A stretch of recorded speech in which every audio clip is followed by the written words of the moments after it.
Hi everyone, it's Miss Maples here, and this is a video on the acronym CeESS for paragraph writing and also some examples on what that looks like. So first, what is CeESS? CeESS is an acronym that guides you through how to write a paragraph. You can use it to answer a prompt. So if you're given a prompt, any kind of question, it doesn't matter what subject you're in, you can use this acronym to help you answer that prompt. Also, later when we're doing full essay writing, you can use it to write a body paragraph in an essay.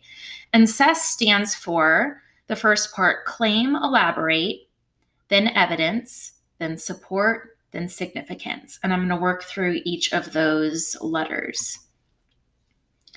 If you learned Axis in the past, this is how it transfers. I know that most of you are probably familiar with CeESS, so I'm just going to keep going. If you need to pause and look over this, feel free. Okay, so first, let's look at claim and elaborate. So you're asked a question and you have to answer that question with your claim. So make a claim that answers your prompt.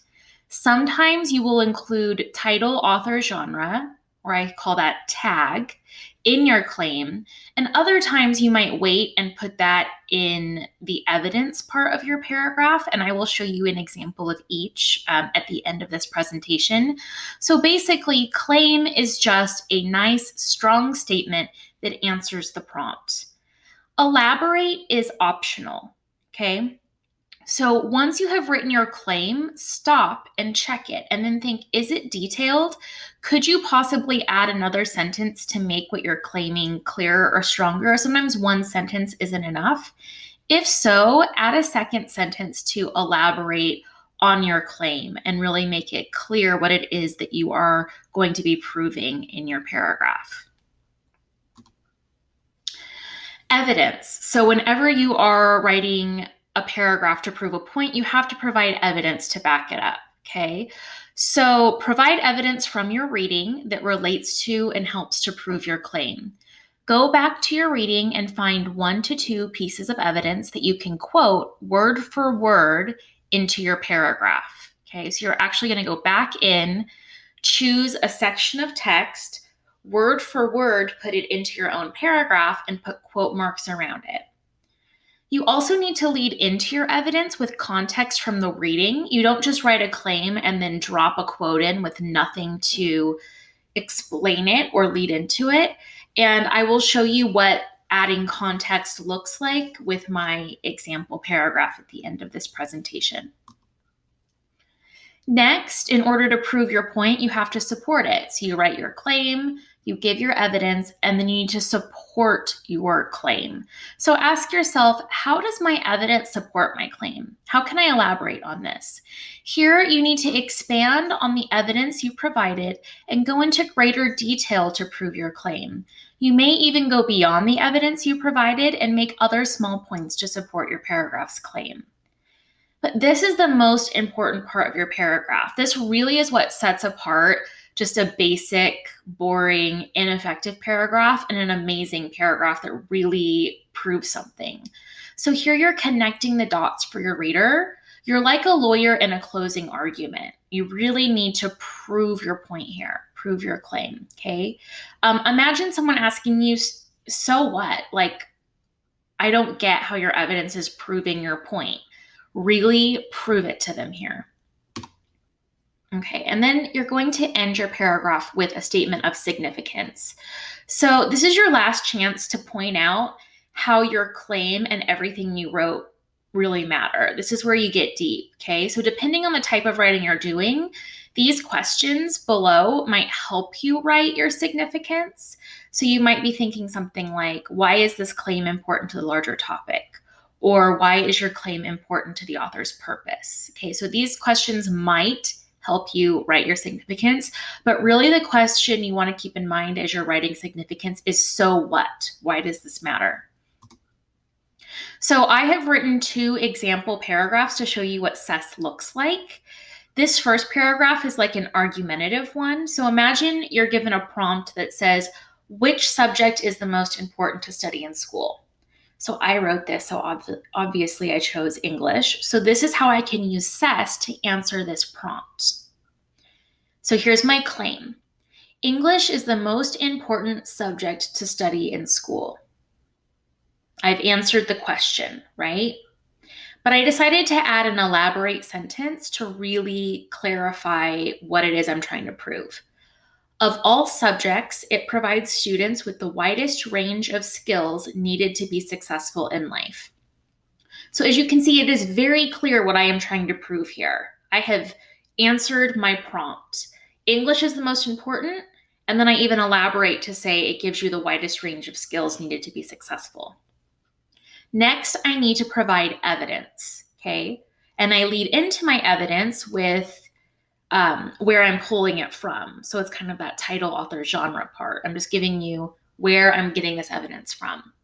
So a 2015 study entitled Student Success in School by the Institute of I Don't Exist, wink, wink, found that English is the most relevant subject to a student's daily life. Being able to read, write, and speak proficiently and eloquently makes a person twice as likely to be hired during an interview. And then there's my parenthetical citation at the end with the author's name. So there I give a little phrase to lead into my evidence, including where the evidence is coming from. And then I have a direct quote from the study to back up my point, okay? So now I need to connect the dots for you. How does this evidence that I just gave, that English is the most relevant subject to a student's daily life and that it will help you in a job interview, how does that prove that English is the most important subject to study in school? So here is my support. Finding a career of one's choosing is the most important reason to go to school, and English is the most important subject preparing you to be hired, no matter the type of job. So I connected the dots, okay? I'm saying that we go to school largely to find a career.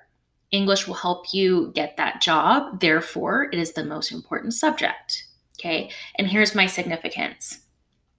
If a student is serious about being successful in life or in his or her job, then a serious study of English is crucial. So it's kind of my last moment to kind of get that punch in of why this is important. I'm bringing it back to a bigger idea, right? This is why English class is so important. Here's one more example. This is like doing literary analysis. And in your freshman year, you should have read, or at least partially have read, the story Romeo and Juliet. So imagine you're given a prompt. What made Romeo fall in love with Juliet? So that's what I have to answer with this CeESS paragraph. Okay. In William Shakespeare's play Romeo and Juliet, Romeo falls in love with Juliet because of her physical appearance. I have answered the question, and here I decided to put title, author, and genre right up at the beginning of my paragraph in the claim and not wait until evidence to put it. So that's another way that you can do that. I elaborated. Many people claim that the play is a great love story when, in fact, it is a story of lust. All right, you're probably like, okay, I'm ready to read this now. What's your point? Like, this isn't a love story, it's a story of lust. So here's me proving that point. Here's some evidence from the play. While at a party, Romeo sees Juliet from across the room. Without speaking to her or getting to know her at all, he proclaims, "Did my heart love till now? Forswear it sight, for I never saw true beauty till this night." All right, now I got to break that down. I got to support it, okay? Romeo's feelings for Juliet stem only from her physical appearance. He speaks of her true beauty, which he has never seen anything like till this night, but he doesn't mention her personality or her good deeds in the world. He hasn't yet had a conversation to see if their wit and humor are compatible. This love that Romeo feels resides in his eyes, not in his heart. All right, I'm not going to brag, but that proves my point, right?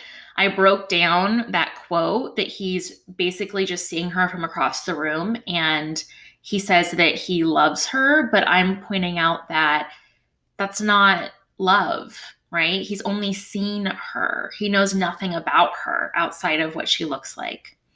Okay, significance. Why does this topic matter? Why is this an important idea? Shakespeare is showing that oftentimes what a person thinks is love is in fact lust.